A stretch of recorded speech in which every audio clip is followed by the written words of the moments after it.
Selamun aleyküm. Bugün miladi 1 Kasım 2022 Salı, Hicri 1444 6 Rebiülahir.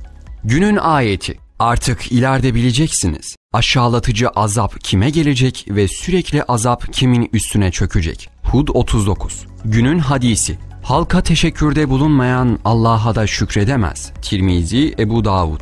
Tarihten haberdar olmak için tarihte bugün neler yaşandı hep birlikte bakalım.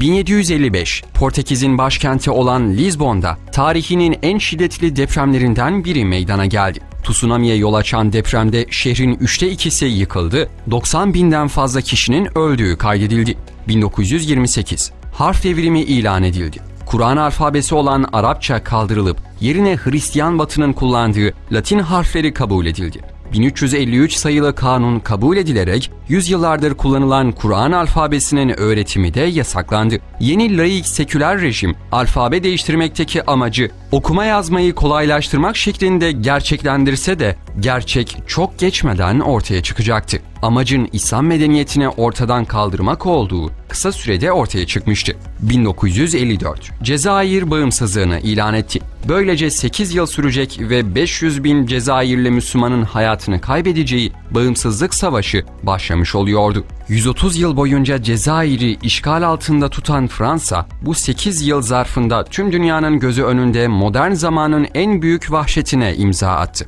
1956, Batı Şeria'ya bağlı Samu köyüne saldıran işgalci Siyonistler köyü yerle bir etti. Yapılan katliamda 18 Filistinli şehit oldu, onlarcası yaralandı.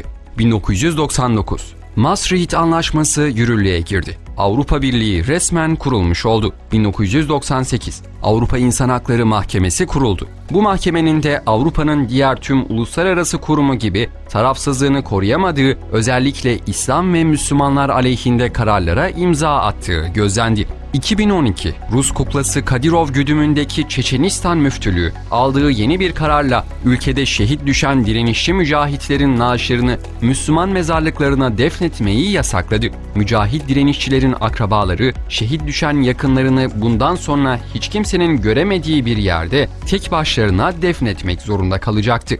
2016, Doğru Haber gazetesi tüm ilke ve prensiplerine bağlı kalarak sürdürdüğü 9 yıllık haftalık yayınının ardından günlük yayına başladı. Gazete ilk sayısında yeniden Bismillah manşetiyle okurlarının karşısına çıktı.